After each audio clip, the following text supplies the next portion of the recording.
Welcome to today's conversation, Strategies to Balance Labor Market Surpluses and Shortages and a Growing Skills Gap. LHH's conversation series is dedicated to sharing stories that we hope are important to you, showing how leaders are turning ideas into action in ways that drive success. Because this isn't a presentation, we won't have slides. We will be dedicating half our program to a conversation with our guests, and then we'll be opening it up for Q&A with you, so that the members of our audience have an opportunity to participate. Please use the Q&A function to enter your questions anytime during the session. We look forward to hearing from you and will respond to as many questions as we can. I'd like to introduce our host for today's program, Caroline Pfeiffer. Over to you, Caroline. Hello and welcome, everyone. Thanks for joining. I'm your host, Caroline Pfeiffer-Marinho, Executive Vice President for LHH in Europe, Middle East, and Africa. For those of you who are new to LHH, we help companies see possibilities in their people through assessment, coaching, upskilling, and career transitioning, so that companies can realize the untapped potential within their own workforce, resulting in increased productivity, morale, and brand affinity. Today, I'm speaking with Arne Hellmuth, Managing Director of Transformation at LHH. We'll be discussing the economic fallout from COVID-19, how it's impacting every part of the labor market, and what it means to many impacted workers who aren't prepared for change and don't have the skills they need for future roles. We'll talk about new ways to build a frictionless pathway between companies that need to shed workers with those companies that urgently need to hire. In terms of our agenda, we will specifically address factors shaping labor market trends, matching supply and demand in labor markets, steps to creating a frictionless pathway, and creating sustainable future that puts people first. So again, Arne, thank you for joining us today. Why don't you quickly introduce yourself to the audience? Thank you, Caroline, and hello together. My name is Arne Hellmuth, Managing Director of Transformation Solution. From a professional background, I'm a lawyer, and I supported around 80 large restructuring cases. I'm based here in Hamburg, Germany, and I'm glad to share with you some great ideas and some great concepts today. Thank you. Super, great. So while we said that we would have 30 minutes of a conversation between the two of us, Arne, before we start, I would like to call in a poll. I'm really curious to hear from you in the audience about your personal experience of the pandemic's impact in the workplace. And for this, I would like you to choose, what strategy does your organization employ to minimize layoffs? Reduction in work week, extend time off, offer sabbaticals, reduce spending, lend employees to another company, another option, none of the above, or you simply don't know. So let's see a little bit on what is what has been done in your organizations, and I'm launching the poll, and we will quickly have some results. And as we go into our conversation, I would really encourage you to raise your questions in the Q&A session, so we can make sure that we answer as many as possible during our conversation in a couple of minutes.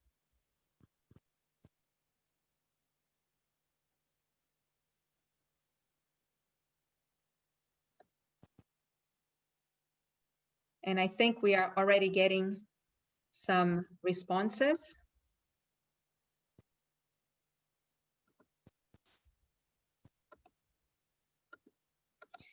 So let's check. Reduce spending, and I'm assuming here overall spending that's not related to layoff. And in the second place, reduction in work week, which is a very important measure, at least in the European context. But I guess we have people from all around the world. So yes, second choice, reduction in workforce. And then as third choice, none actions. So really reduce spending. So dramatically reducing spending is really the with 45% the the highest choice within the audience. So thank you very much. And I think it's a good intro into our conversation today, as obviously reducing spend is a key factor right now for all companies facing downturn. And when it comes to putting people first and creating innovative approaches to spend reduction, I think it's a perfect segue on to what is being called employment bridge, and it's being a popular tool that LHH has developed and is applying in the local market. Can you tell us a little bit of what employment bridge is, how it works? Sure, thanks, Caroline. So in March, at the beginning of the COVID-19 crisis, we developed a very interesting instrument which helped companies with demand on the one side, and on the other side, companies with overcapacities. So we were facing a very special situation in which client called us, what can I do? The majority of my staff currently isn't needed, and the public funding isn't not enough. So can we do anything for this kind of clients? And on the other side, we had a lot of clients in some industries which had a great high demand on people to support their service immediately. And so we brought them together in building this employment bridge and shifting people from for a temporary assignment from one employer to the other employer. It worked in a way that we used our mother company, Adecco Group, to build this legal bridge, but also using our LHH colleagues in guiding, supporting, and engaging the candidates coming from A to B. Great. And so if I understand correctly, this at the end of the day addresses two of the topics that we are talking about today. So reducing spend, because while you know you will need this talent in the future, for the short term, you obviously reduce spend, transferring them into a new place. And you create the effect that at the end of the day, if we talk about reduction in work week as one of the mechanisms, you are reducing this working power within your own company, but you're borrowing it to another. If we take an individual lens of this instrument that you just mentioned, the employment bridge, what's in for individual? How they come about it, how they perceive this offer? After all, you're asking them to temporarily change jobs. Yeah, of course. I mean, it was at the beginning only moving people from A to B for a limited time, to save payroll costs and to bring them at work. In the next months, it developed furthermore also to shifting talents from one company, one industry to the other. So the perception and the, let's say, opportunities for the majority of the people were different, but nevertheless very interesting. So if we only speak about the people which, let's say, moved from A to B to work there in another environment, but it's more or less focused on resource, they were looking on the money they can earn, because the majority of the clients let people stay together at home, and where the income was down to furlough, to other things in the meantime. Some were very close to be dismissed. So we gave them the opportunity to have full income by working for another company, to use this also for night shifts, weekend shifts, and to create more money than they have in the other situation. And for the higher skills, we created very fast an employment bridge, which was more focusing on knowledge exchange. So bringing talents from this company, this industry, to another one, to experience here new processes, new team settings, new ways to solve issues. And here it was, of course, very interesting for themselves, for their personal career, for their personal career development, to get this information and to bring this back to their own company. Good. So you're really separating audiences here. One around less complex skills or low skill work, where really the financial aspect is a key aspect, as well as the mental health that is being widely discussed, right? How much COVID and lockdown and furlough programs have impacted individuals' mental health at the end of the day. And at the other end of the continuum, really more skilled workers that would use this opportunity to acquire new skills and to learn and to experience new environments, new culture, and new businesses. So in theory, it sounds really attractive. But yet I asked myself, and especially in some European countries back in March, when I remember it sounded almost crazy, because Europe is a continent where in spring for harvest, we actually have a migration movement, especially from Eastern Europe to Western Europe, for workers to go on the fields for the harvest. And in the newspaper, we were saying, while immigration is not possible right now, why don't we take people from hotels and restaurants that are all in lockdown and put them on the field? But human beings, you cannot just obligate them to go right and left. So how does this effectively work? How do you motivate people? How do you guide them to take this decision and match them to a temporary opportunity? I mean, first of all, the bridge is only working if we have a minimum skill match. So, of course, if overcapacities and demand is fitting to each other, and on the other side, if let's say also the working profiles on the talent level are more or less the same. Nevertheless, you mentioned a very important point: engaging the candidates or the employees in this kind of employment bridge, in this kind of structure. And here, our expertise is career consultant came in. We had information events and confidential coaching calls with them to inform them about the opportunities which they have with this employment bridge, about salary, the other companies, and all the future opportunities, and the opportunity also to create further knowledge by participating in this temporary assignment. And this was at the end the main gearbox between the two companies, or let's say the demand and the overcapacity side. Without this, I wouldn't say we were not so successful. And to be very honest and clear, we were able to move 1/3 of the impacted people from A to B. So 1/3 decided to go in this employment bridge, 2/3 decided to wait and look at it and see what happened.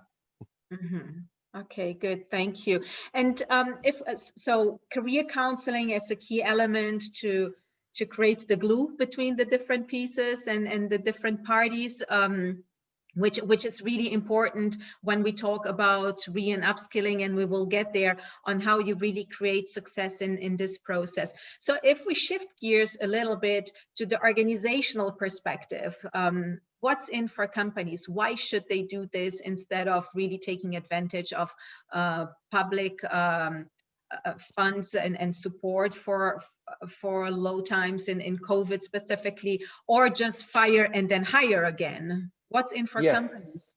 So we explored 3 main drivers, I would say. The first one, of course, saving further additional payroll costs, because in some countries and in some cases, companies had to pay top-offs on the furlough money. So they saved this kind of budget.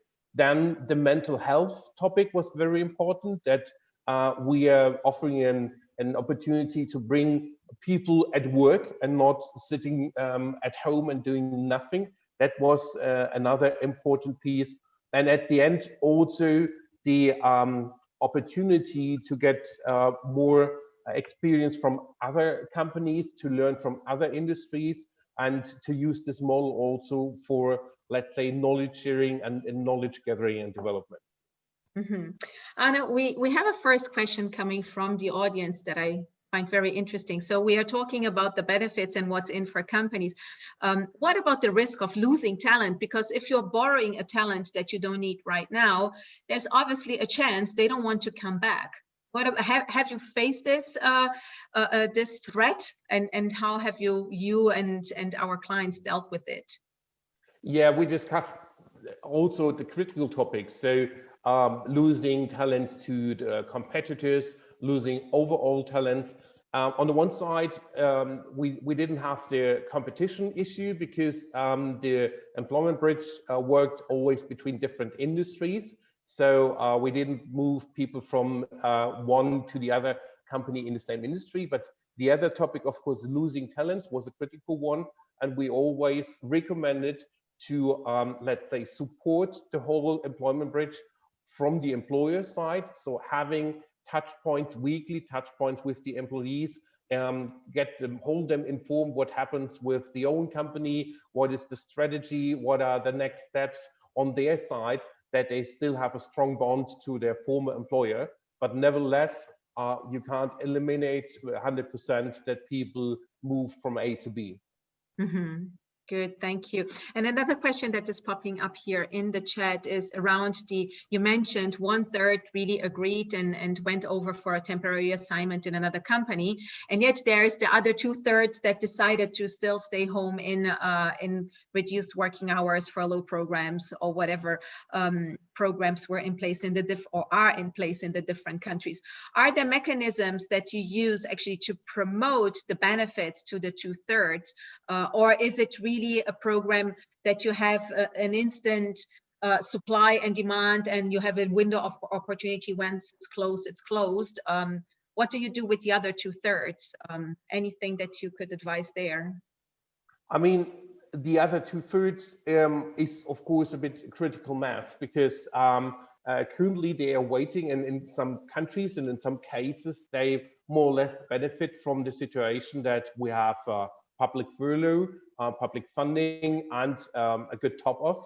Nevertheless, we are seeing in the current employment bridge projects, that more and more people engaging in this, because at the end, sitting at home and spending time for hobby, for whatever, is not enough to re-engage them, and also to highlight some of the first successes and bring back direct feedback from people who joined the first temporary assignments, to motivate and engage them, works pretty well. Mm-hmm. And you briefly touched on the skills matching and piece. Effectively, how relevant is really a skills match, and to what extent do you do this?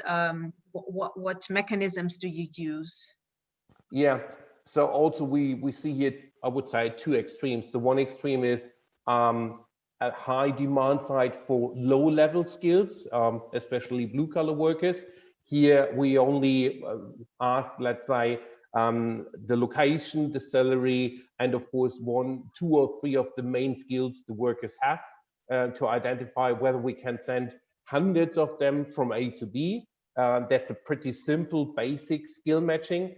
For the other end of the continuum, we have a very complex skill matching, and we have to, let's say, work on the project on both sides, because here we are exchanging talents, and also both companies want to benefit therefore from learning, the knowledge exchange, and so on. And here we need to create something like a mentor program on the one side and a career development program on the other side, which is much more complex and needs a bigger, higher skill matching. Mm-hmm. Okay, so really depends case by case how complex or simple Absolutely. You need to approach. And I would also guess that the complexity on how you get to the data is also differing by whether you have a highly digitalized audience or non-digitalized audience in front of you, I would guess, because we are talking, I think one of your first active projects was really around less skilled workers, right, in airports, going to logistics, right?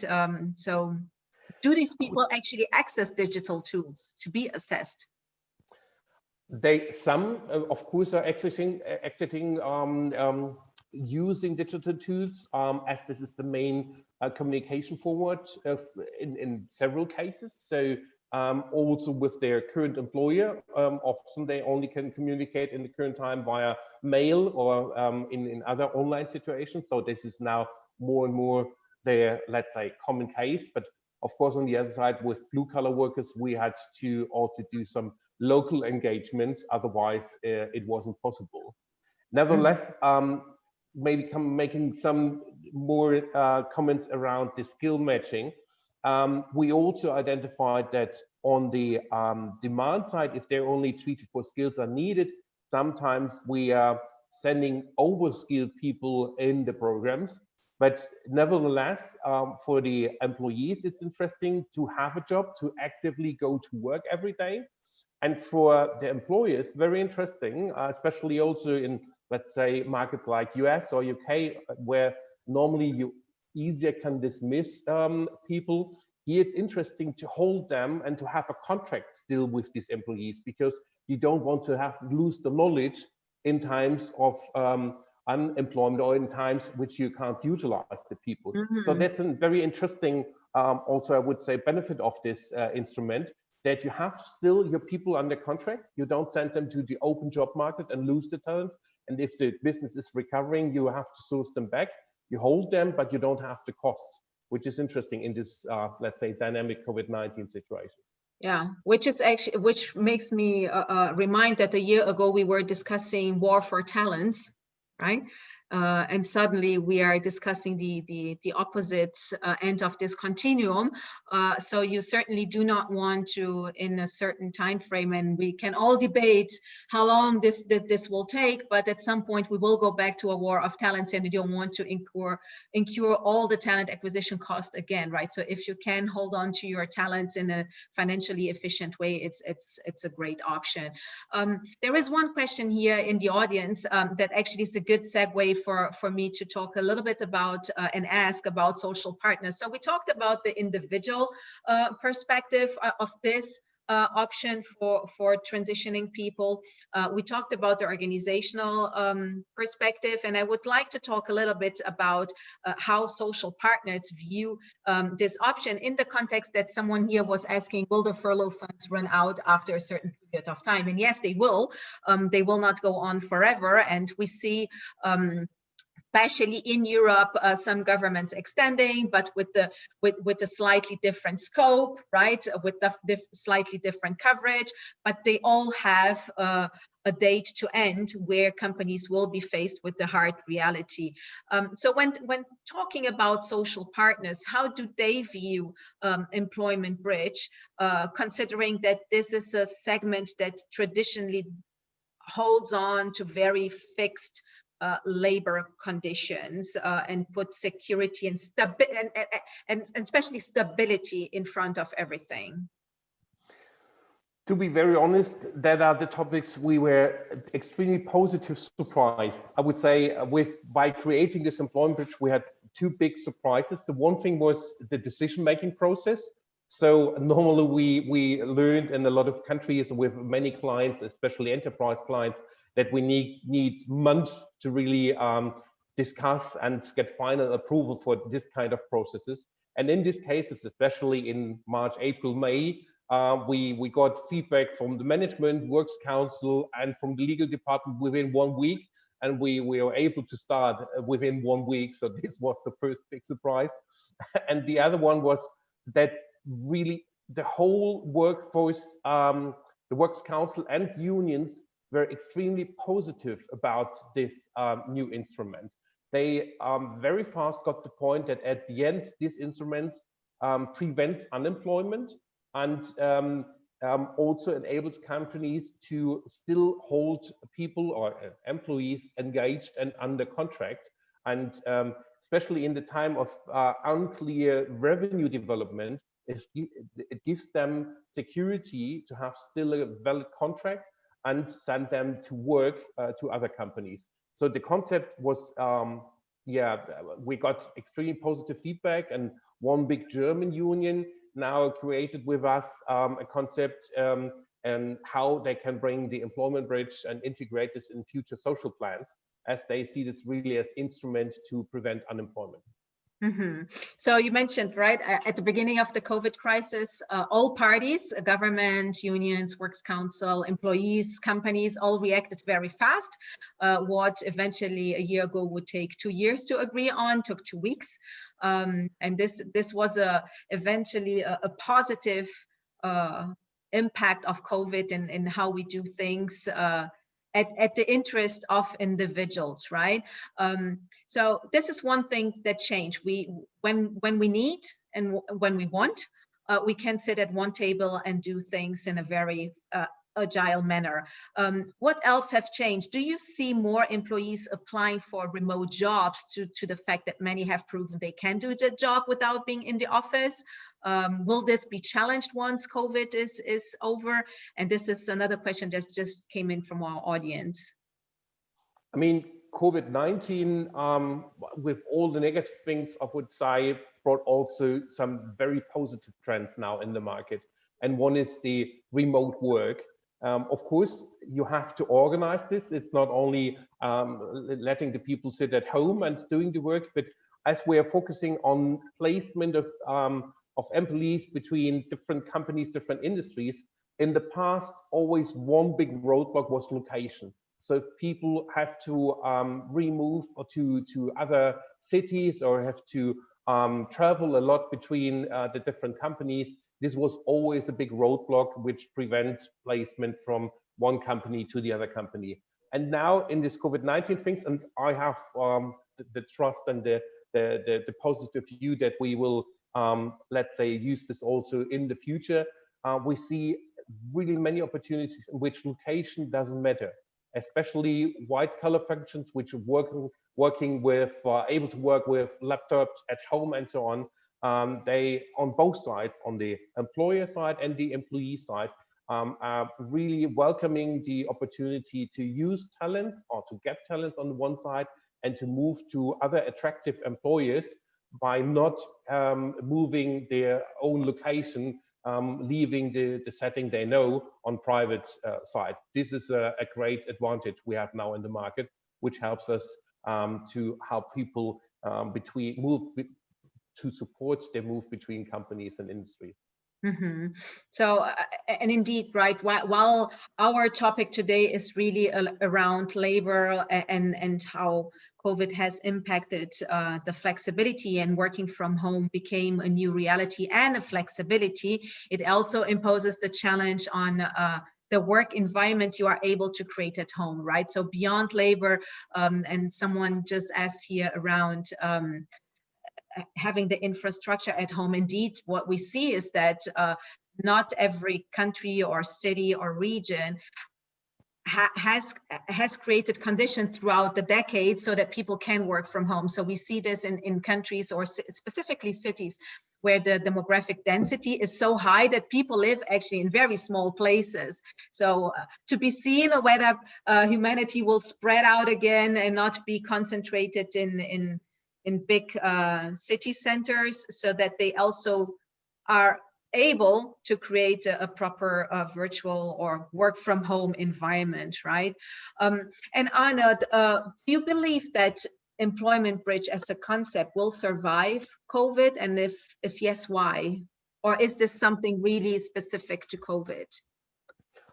I think it will survive because of several reasons. So on the one side, it opens the window of opportunity to, let's say, support different revenue situations on a staff and payroll topic. So bringing really demand and overcapacities for a limited time together on a very easy way. So for me, it's a bit the opposite model of temporary staffing, or another, let's say, variation of temporary staffing. And the other thing is, I mean, the last 10 years, the majority of our, especially large enterprise clients, always asked, we would love to learn from other industries, getting benchmarked by other industries. And often they failed by integrating employees from other industries, because at the end, it's a different culture, a different environment. The employment bridge offers the opportunity to send your own talent to other industries, gathering their experience and knowledge around different problem issue solving methodologies, working environments, and so on, and bringing this back to your own company, which is, I think, a great advantage and a great opportunity for this tool. And so I strongly believe that will survive. Good. Arne, you know that I have no mercy with you in picking up the audience questions, even the difficult ones. So here, a difficult one for you. Because the employment bridge model favors people who are already in the workplace, it seems like it would interrupt the normal cycle of new talent entering the workforce. In the long term, wouldn't this hurt the labor market rather than help it? I mean, what we see is that it's not a replacement for the normal hiring talents kind of mechanism. Here, if we see that hundreds of people move from A to B, that's more or less focused on an urgent need. And as I said before, companies looking for 2 to 3 major skills. And the talent exchange is also combined with mentoring program, with career development program. So the normal recruiting process, hiring talents from the open job market or via headhunter, whatever, to integrate in your own, let's say, business development, in your own development of the staff, will be not affected by this kind of model, because at the end, it's still a fast moving model for a high number of people, focusing on a minimum of matching skills, and for the others, it really needs high effort to create this bridge to have talents for 6 to 12 to 18 months in different companies and industries. Mm-hmm. Good, great, thank you. And in terms, if we go a little bit back, in terms of the skills, right? We hear a lot about digital transformation, the big skills shift, and you mentioned that Employment Bridge can be a way of creating new experiences, experiencing new cultures, and even acquiring new skills. When we think about pathways and lifelong learning, in all this movement, the flexibility that the working place is creating for us, when do companies actually succeed in transforming and developing developing their workforce in terms of up and reskilling them, and when do they fail? I mean, that's a good question. Of course, at the end, the main points are that the organization has to be ready. So we need a commitment from the management that this is a way they want to operate, also from the leadership that they want to, let's say, move to a more dynamic talent exchange and talent development. And it's interesting to see that currently some employees and also some companies are using the Employment Bridge to bring people to other industries. So it's really a not only a temporary limited, it's a solid future bridge to other industries. And here we make the experience that different profiles, which we always thought before that wouldn't match with the other industry, with the other demand, with their requirements, now are accepted and integrated. So the willingness and the need on both sides helped a lot to make the process simpler, easier, but nevertheless, it also has to be, let's say, organized and supported from not only HR, from the executives and from the management. Otherwise, it's not working. And I mean, it helps a bit to break down some silos within some client organizations. Mm-hmm. So we talked about re and upskilling, so really gaining new skills. One participant is asking exactly the opposite. Let's switch this around. Do you believe that actually over-skilled talent is being viewed with suspicion when applying for a job, whether permanent or within the Employment Bridge, as people might feel they will leave once COVID is over? What's your experience? And maybe you can share a little bit from the outplacement experience you have. I mean, if we speak about the temporary assignments, then the fact that some employees are overskilled isn't an issue because it's temporary. They will come back.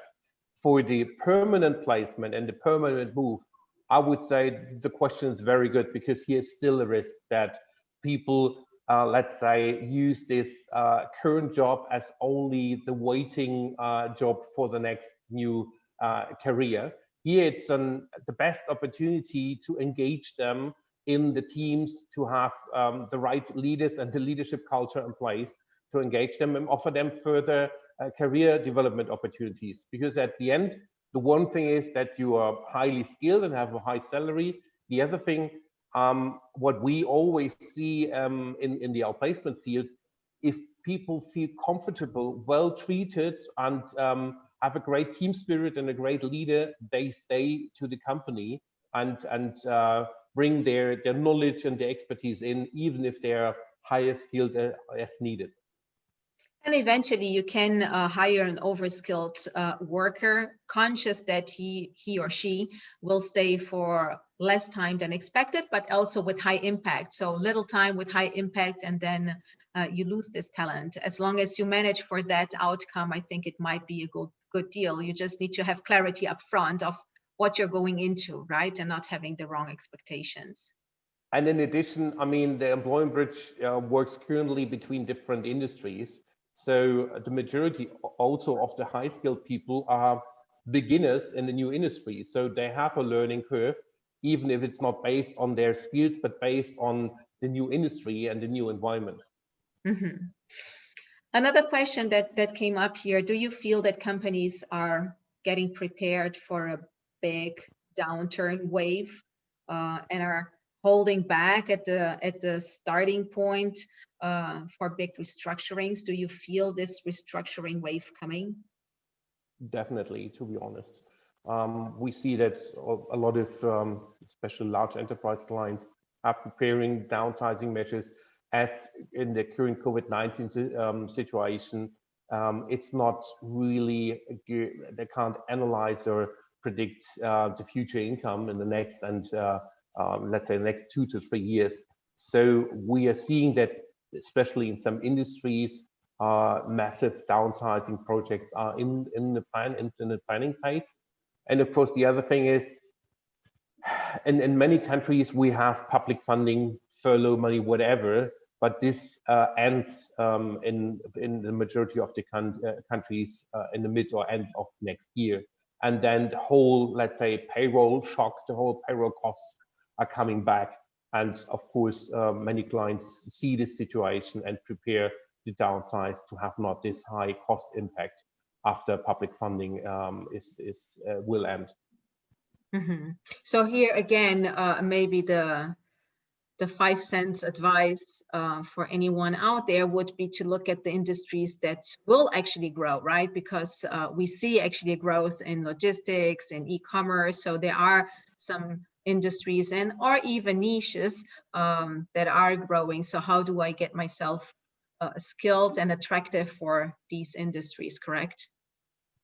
Yeah, and I would say if we speak currently with candidates in our placement programs, as you mentioned, we have industries with high demand, and it's in addition pharma and also some let's say special manufacturing industries for medical medical staff and all these things.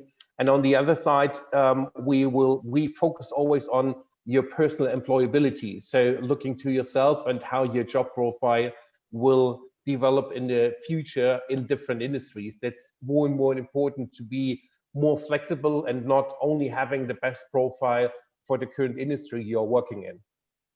Mm-hmm. We have another question here coming from the audience. How do you handle different jobs requiring different skill sets? How do you avoid the problem of someone getting skilled up for one role but not being skilled up for another job required skills? So really the mobility, how can you be assertive, if I'm understanding the question correctly, in skilling in the right direction? So how do you map what skills will be needed in the future? How do you ensure that you're putting your investments in the right place with the right people?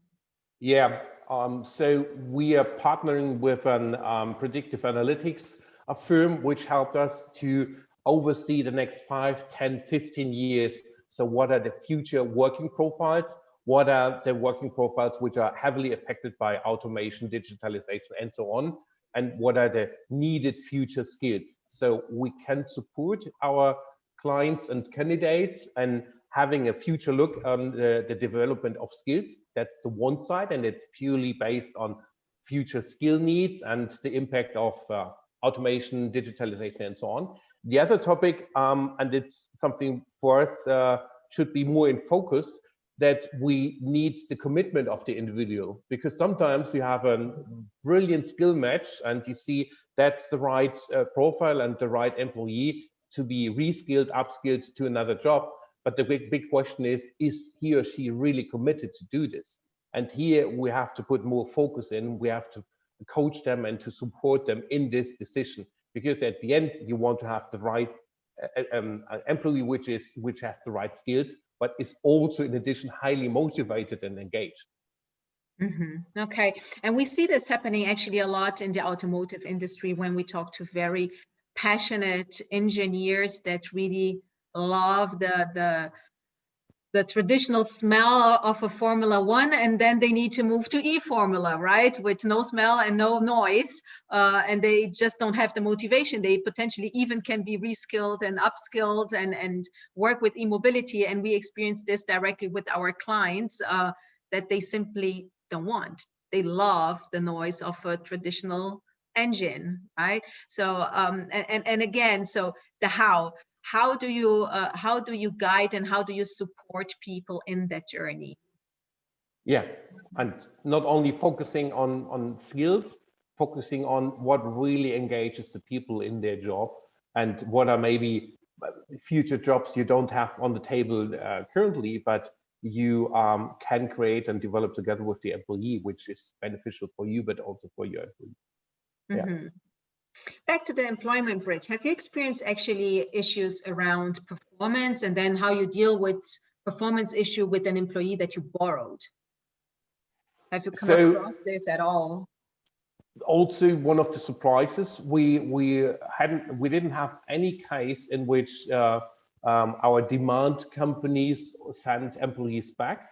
So obviously, let's say the barrier to at the end engage in this temporary assignment in this new kind of setting is so high that only the really engaged employees, so the 1/3 which is willing, is moving in this instrument and is then in the assignment very engaged and also interested to learn new things and to really be extremely good and engaged employer.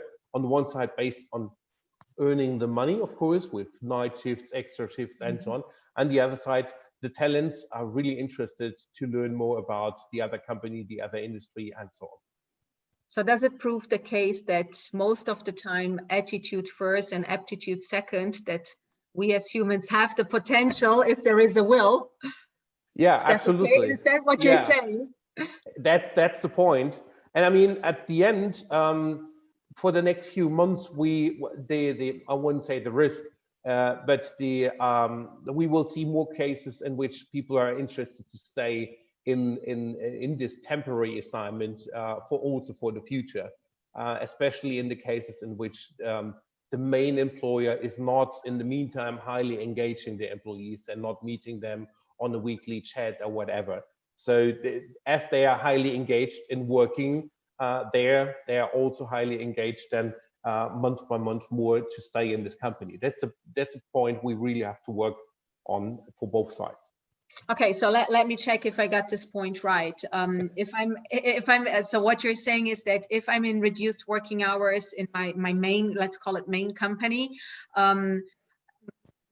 the cadence of interaction is anyway lower. So being temporarily somewhere where I have a higher cadence, higher sense of belonging and meaning and productivity, I tend to stay there longer than eventually foreseen, than to stay at home and slowly losing the sense of belonging and meaning of work. Yeah, absolutely. That's the one thing, yes. And I mean, we see also that the positive feedback from these employees out of this temporary assignments create a further demand and more people which want to join this kind of experiment. And on the other side, what I wanted to say, I mean, currently we're working around 6 months with this kind of employment bridge. If we look in the future and people will be up to 18 months in this kind of employment bridge, I see that a percentage of, I don't know, 15, 20, or maybe 30 at the end will be highly interested to stay in the new company and not coming back, because they are more integrated than in these current work process and teams and so on, as from the, let's say, main old employer. Okay, so loops back to the beginning of our conversation. So maybe there is a chance to engage the other 2/3. And there is a risk or potential that actually, and I say potential because if companies are preparing for restructuring, maybe you're anticipating the solution for a problem that would happen anyway sooner or later, that this role or job will fall out anyway. So is that what you say? Exactly, yeah. Okay, very good. And Arne, employment bridge aside, what do you see were the opportunities and gains that we had in transformation projects that you lead through COVID? What have we learned that we should not forget? I mean, one learning, obviously, the majority of our stakeholders forgot that it's possible to make decisions within 1 week without any friction for employees, for the company, and so on. So this kind of, let's focus on what can we do now. We have a critical business situation and we want to do the best for our employees. That really led people to make fast decisions, and we didn't get any negative feedback. But I can feel now we are back in the long-term decision approval process, which is also blocking a bit the idea of employment bridge, because this really needs to be fast. Otherwise, it doesn't make sense. Then you are in a normal placement process, and that's different to this. That's the one thing. The other thing, the big learning, that if you let's say, organize home office, virtual work with the right setting, and not only giving the IT, also giving the right team spirit and leadership to the people, then we opened a new pool for talents and a new pool for exchanging talents between different companies and different industries, because the main roadblock in the past was often location, and now this roadblock is also eliminated, which is brilliant. And maybe the last learning, sometimes, and this is what the companies on demand side experience, it's the bigger benefit to engage in an interview in the employees and having a good, let's say, first impression and start working with them, instead of having hundreds of assessments and skill matching processes. So bringing back and focusing on the main skills which are needed, and focusing on, is this employee engaged and willing to do this, wasn't really success, and we were able to do this within a very short time. And this was different and an exception to the normal hiring processes of the majorities of the companies on the demand side. Mm-hmm. So while it sounds pretty complex what you just said in terms of the 3 items, if I need to put it in a nutshell, is really being human-centric, right? So it's human centricity when taking decision, because then we don't have conflicting interest and we can decide fast all together. It's human centricity when we are recruitment, so that even promotes diversity at the end of the day. If location is not the barrier, you can even have greater diversity and human centricity. And again, in the third point is human centricity, because it's about attitude and giving people the chance to flourish with their potential and not necessarily overcomplicating a hiring process.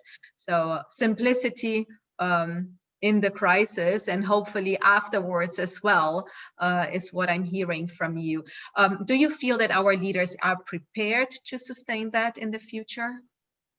Or what stands in the way, if not? I mean, often we hear also from our HR colleagues that the leaders are not getting the point and they are not prepared. But this is maybe not the full truth, because at the end, what is their personal background? The majority of the current leaders are leaders because of a totally different set of, or different structure of personal development. So they are at this point because on a different leadership development program, on a more conservative one. So they learned, I'm in this position because I gathered these skills, I moved to this position and that position. So they know the way it worked for themselves, and it was a successful model for themselves. To bring them now to a point that, let's say, moving between different job profiles, having different skills and maybe not a 100% skill match to this position is new for them. And we need something like positive proof cases that they believe in it, because they learned by themselves another structure and another, let's say, way how they went up the career ladder. Mm-hmm. So the other day I was watching a YouTube video that was saying something that for me sounded very provocative, with being having been born in the 70s, right? So the presenter was saying that our generation learned that Adam Smith was right and not Karl Marx, and I said, yeah, true so far, depending on how, where and how you grew up. And he said, well, in the Industrial Revolution, efficiency was king. So it was really about Adam Smith. So about the right skills at the right time, the right process, what you just said. At the same time, Karl Marx emphasized actually the meaning of work and not efficiency. And then the presenter said, well, now we are not in the Industrial Revolution anymore, but we are in the age of knowledge. And in the age of knowledge, meaning becomes more important than efficiency, because it creates superior results, which I thought was a worthwhile sharing idea, because it comes in the direction of what you're saying. Maybe it's not about the perfect technical skills in a lot of jobs, but rather the meaning that you put to it and how you navigate these uncertain times. So we are 5 minutes to close our webinar, and I still want to get the opportunity to inquire you, although you really already shared a lot of best practices and tips. Considering the questions that came in and the conversation that we just have, is there anything that you feel is maybe in a nutshell what people should take from this conversation for the labor market, how to navigate in the near and midterm future? Any final words? Oh, sorry, yeah. I was focusing on our audience and was waiting for chat comments and was not. Well, but yes, if anyone has a final question that we should answer, please feel free, absolutely. And if not, Anna, any final comments from you? I mean, for me, the big learning, and if I look at the future, we see that our industries, businesses, solutions, whatever, are more and more shifting and changing in a very fast environment. So obviously, then we need staff and employees which are able to also move fast with their skills, with engaging in new topics and new tasks and so on. And this is maybe the best thing to sell, focusing on your employee and engage him in company and in your task and work with a great leadership, because at the end you will need in the future very agile and very engaged employees to also be able to face this very dynamic business environment. Good, great. Thank you very much, Anna. I think this was very insightful, and I had a lot of pleasure not only inquiring you, but also getting a lot of questions from the audience. So thank you, everyone. That wraps up our conversation. Thanks again for joining. We'll be following up with a link to the recording of this session via email. And obviously be sure to visit LHH.com or contact us if you'd like to learn more about talent strategy that will help your company future-proof workforce. So enjoy the rest of your day and see you all soon again. Take care. Bye.